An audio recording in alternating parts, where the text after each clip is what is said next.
My husband left me on Christmas Day. If anybody out there is considering leaving your spouse, I highly recommend doing it on Christmas Day. There are so many benefits. One, the family you left behind will never have to struggle to remember the day that everything fell to pieces.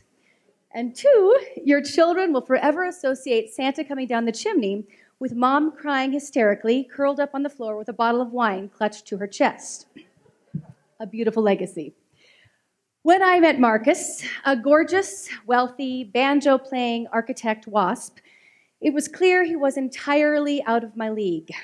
Raised in Aspen and Manhattan, reeking of ivy, he was the most eligible bachelor imaginable. And while I was white, Anglo, Saxon, and Protestant, I was also a single mom from Kansas. That is my truth. The reality of that status, that single mom status, is never as simple as it seems. There was a marriage to a wonderful man with whom I had a wonderful son.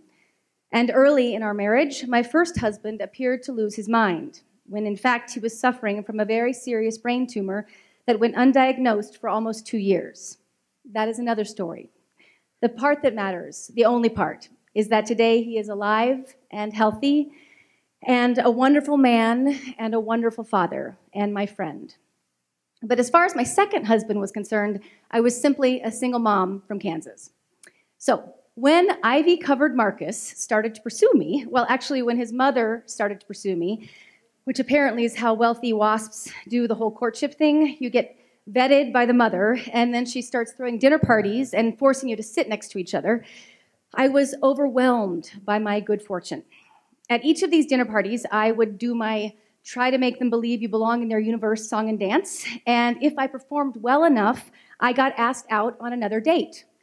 It was like being a show poodle, except the prize was a marriage. I learned so much during this courtship.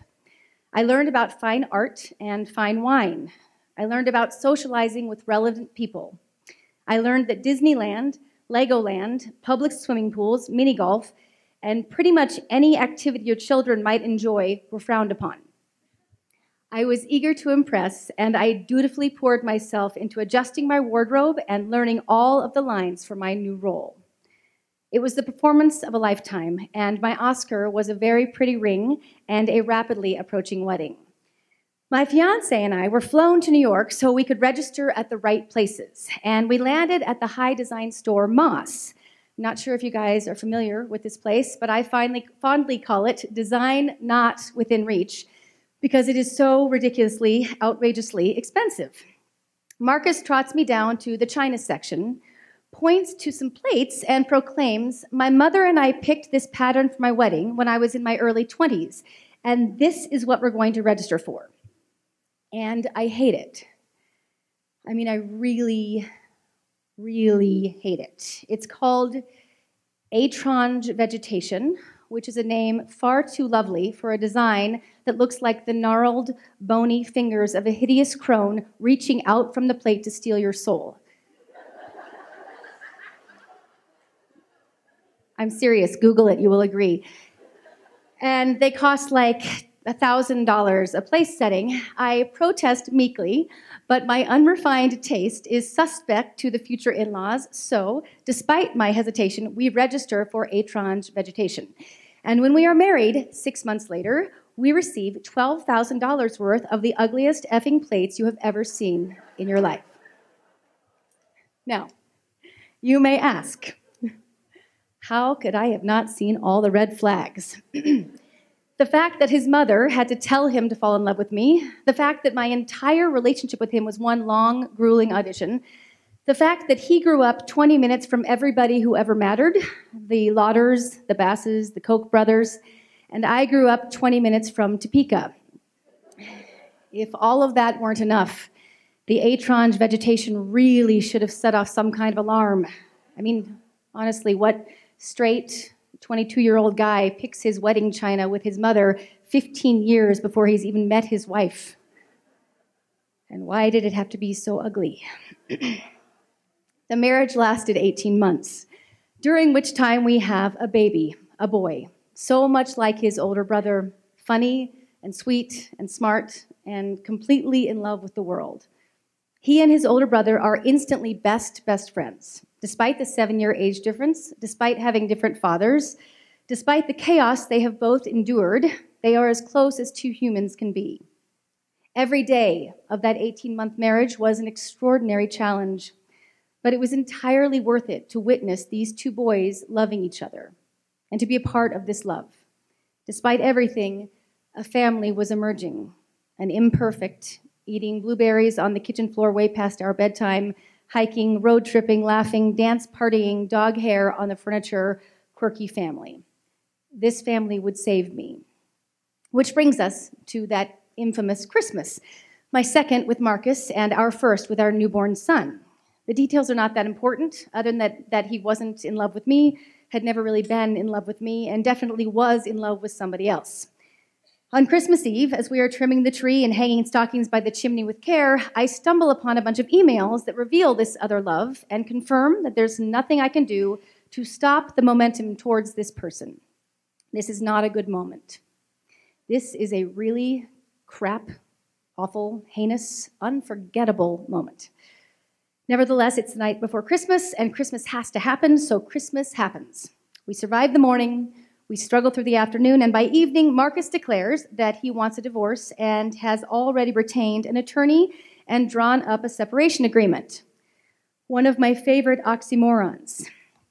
Most people who are drawing up a separation agreement are not in agreement about anything. The following morning, I arrive at the airport on 0 hours of sleep, dragging with me tons of Christmas presents, 3 enormous suitcases, and 2 precious sleepy boys. As I check in for the flight to Kansas that Marcus was supposed to be on, the Frontier lady inquires as to the whereabouts of the missing 4th passenger. I'm trying not to say too much in front of the kids, but because he is probably racing off to St. Bart's to celebrate the New Year with his new love, I want her to refund the money for his damned ticket. So I say, he's not going to be on the flight because yesterday on CHRISTMAS, he LEFT me. And I watch her face putting the letters together, and then she says, oh my God, he LEFTYOU? And I say, yes. And she says, oh, well, I hope things get BETTER. And I say, thanks, and when does the plane take OFF? And then I realize that I'm spelling for no reason, and we pick up our stuff and drag ourselves towards Terminal A. As we're slogging towards the gate, my older son says, Christmas left you better off. Because, of course, he can spell because he's 8.